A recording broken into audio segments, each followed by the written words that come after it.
अमरपुर नगर में एक धनी व्यापारी रहता था। दूर दूर तक उसका व्यापार फैला हुआ था। नगर में उस व्यापारी का सभी लोग मान सम्मान करते थे। इतना सब कुछ होने पर भी वह व्यापारी अंतर्मन से बहुत दुखी था, क्योंकि उस व्यापारी का कोई पुत्र नहीं था। दिन रात उसे एक ही चिंता सताती रहती थी। उसकी मृत्यु के बाद उसके इतने बड़े व्यापार और धन संपत्ति को कौन संभालेगा।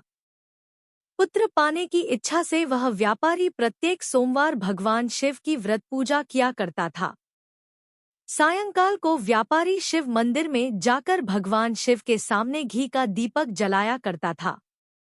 उस व्यापारी की भक्ति देखकर एक दिन देवी पार्वती ने भगवान शिव से कहा, हे प्राणनाथ, यह व्यापारी आपका सच्चा भक्त है।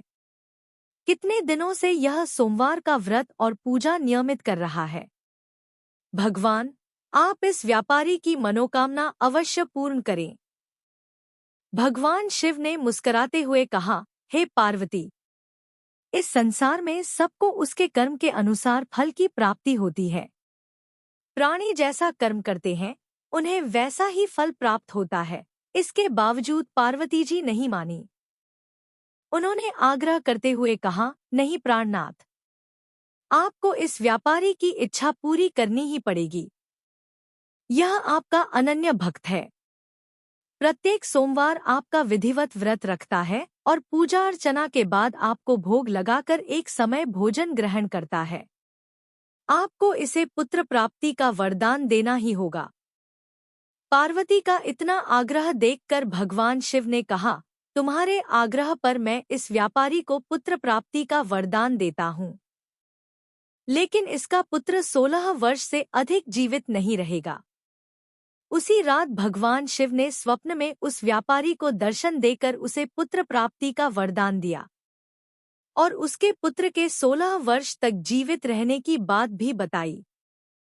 भगवान के वरदान से व्यापारी को खुशी तो हुई, लेकिन पुत्र की अल्पायु की चिंता ने उस खुशी को नष्ट कर दिया। व्यापारी पहले की तरह सोमवार का विधिवत व्रत करता रहा। कुछ महीने पश्चात उसके घर अति सुंदर पुत्र उत्पन्न हुआ। पुत्र जन्म से व्यापारी के घर में खुशियां भर गईं। बहुत धूमधाम से पुत्र जन्म का समारोह मनाया गया।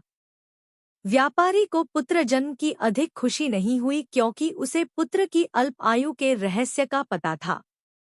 यह रहस्य घर में किसी को नहीं मालूम था। विद्वान ब्राह्मणों ने उस पुत्र का नाम अमर रखा। जब अमर 12 वर्ष का हुआ तो शिक्षा के लिए उसे वाराणसी भेजने का निश्चय हुआ। व्यापारी ने अमर के मामा दीपचंद को बुलाया और कहा कि अमर को शिक्षा प्राप्त करने के लिए वाराणसी छोड़ आओ। अमर अपने मामा के साथ शिक्षा प्राप्त करने के लिए चल दिया। रास्ते में जहां भी अमर और दीपचंद रात्रि विश्राम के लिए ठहरते, वहीं यज्ञ करते और ब्राह्मणों को भोजन कराते थे। लंबी यात्रा के बाद अमर और दीपचंद एक नगर में पहुंचे। उस नगर के राजा की कन्या के विवाह की खुशी में पूरे नगर को सजाया गया था। निश्चित समय पर बारात आ गई, लेकिन वर का पिता अपने बेटे के एक आंख से काने होने के कारण बहुत चिंतित था। उसे इस बात का भय सता रहा था कि राजा को इस बात का पता चलने पर कहीं वह विवाह से इनकार न कर दे। इससे उसकी बदनामी होगी। वर के पिता ने अमर को देखा तो उसके मस्तिष्क में एक विचार आया। उसने सोचा, क्यों न इस लड़के को दूल्हा बनाकर राजकुमारी से विवाह करा दूं। विवाह के बाद इसको धन देकर विदा कर दूंगा और राजकुमारी को अपने नगर में ले जाऊंगा। वर के पिता ने इसी संबंध में अमर और दीपचंद से बात की। दीपचंद ने धन मिलने के लालच में वर के पिता की बात स्वीकार कर ली। अमर को दूल्हे के वस्त्र पहनाकर राजकुमारी चंद्रिका से विवाह करा दिया गया। राजा ने बहुत सा धन देकर राजकुमारी को विदा किया। अमर जब लौट रहा था तो सच नहीं छिपा सका और उसने राजकुमारी की ओढ़नी पर लिख दिया, राजकुमारी चंद्रिका, तुम्हारा विवाह तो मेरे साथ हुआ था, मैं तो वाराणसी में शिक्षा प्राप्त करने जा रहा हूँ। अब तुम्हें जिस नवयुवक की पत्नी बनना पड़ेगा, वह एक आंख से काना है। जब राजकुमारी ने अपनी ओढ़नी पर लिखा हुआ पढ़ा तो उसने काने लड़के के साथ जाने से इनकार कर दिया। राजा ने सब बातें जानकर राजकुमारी को महल में रख लिया। उधर अमर अपने मामा दीपचंद के साथ वाराणसी पहुंच गया। अमर ने गुरुकुल में पढ़ना शुरू कर दिया। जब अमर की आयु 16 वर्ष पूरी हुई तो उसने एक यज्ञ किया। यज्ञ की समाप्ति पर ब्राह्मणों को भोजन कराया और खूब अन्न वस्त्र दान किए। रात को अमर अपने शयन कक्ष में सो गया। शिव के वरदान के अनुसार शयनावस्था में ही अमर के प्राण पखेरु उड़ गए। सूर्योदय पर मामा अमर को मृत देखकर रोने पीटने लगा। आसपास के लोग भी एकत्र होकर दुख प्रकट करने लगे। मामा के रोने विलाप करने के स्वर समीप से गुजरते हुए भगवान शिव और माता पार्वती ने भी सुने। पार्वती जी ने भगवान से कहा, प्राणनाथ, मुझसे इसके रोने के स्वर सहन नहीं हो रहे। आप इस व्यक्ति के कष्ट अवश्य दूर करें। भगवान शिव ने पार्वती जी के साथ अदृश्य रूप में समीप जाकर अमर को देखा तो पार्वती जी से बोले, पार्वती, यह तो उसी व्यापारी का पुत्र है। मैंने इसे 16 वर्ष की आयु का वरदान दिया था। इसकी आयु तो पूरी हो गई। पार्वती जी ने फिर भगवान शिव से निवेदन किया, हे प्राणनाथ, आप इस लड़के को जीवित करें, नहीं तो इसके माता पिता पुत्र की मृत्यु के कारण रो रो कर अपने प्राणों का त्याग कर देंगे। इस लड़के का पिता तो आपका परम भक्त है, वर्षों से सोमवार का व्रत करते हुए आपको भोग लगा रहा है। पार्वती के आग्रह करने पर भगवान शिव ने उस लड़के को जीवित होने का वरदान दिया और कुछ ही पल में वह जीवित होकर उठ बैठा।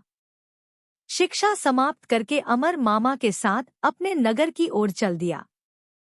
दोनों चलते हुए उसी नगर में पहुंचे जहां अमर का विवाह हुआ था। उस नगर में भी अमर ने यज्ञ का आयोजन किया। समीप से गुजरते हुए नगर के राजा ने यज्ञ का आयोजन देखा। राजा ने अमर को तुरंत पहचान लिया। यज्ञ समाप्त होने पर राजा अमर और उसके मामा को महल में ले गया और कुछ दिन उन्हें महल में रखकर बहुत सा धन वस्त्र देकर राजकुमारी के साथ विदा किया। रास्ते में सुरक्षा के लिए राजा ने बहुत से सैनिकों को भी साथ भेजा। दीपचंद ने नगर में पहुंचते ही एक दूत को घर भेजकर अपने आगमन की सूचना भेजी। अपने बेटे अमर के जीवित वापस लौटने की सूचना से व्यापारी बहुत प्रसन्न हुआ। व्यापारी ने अपनी पत्नी के साथ स्वयं को एक कमरे में बंद कर रखा था। भूखे प्यासे रहकर व्यापारी और उसकी पत्नी बेटे की प्रतीक्षा कर रहे थे। उन्होंने प्रतिज्ञा कर रखी थी कि यदि उन्हें अपने बेटे की मृत्यु का समाचार मिला तो दोनों अपने प्राण त्याग देंगे। व्यापारी अपनी पत्नी और मित्रों के साथ नगर के द्वार पर पहुंचा। अपने बेटे के विवाह का समाचार सुनकर पुत्रवधू राजकुमारी चंद्रिका को देखकर उसकी खुशी का ठिकाना न रहा। उसी रात भगवान शिव ने व्यापारी के स्वप्न में आकर कहा, हे श्रेष्ठी, मैंने तेरे सोमवार के व्रत करने और व्रत कथा सुनने से प्रसन्न होकर तेरे पुत्र को लंबी आयु प्रदान की है। व्यापारी बहुत प्रसन्न हुआ। सोमवार का व्रत करने से व्यापारी के घर में खुशियां लौट आईं। शास्त्रों में लिखा है कि जो स्त्री पुरुष सोमवार का विधिवत व्रत करते और व्रत कथा सुनते हैं, उनकी सभी इच्छाएं पूरी होती हैं।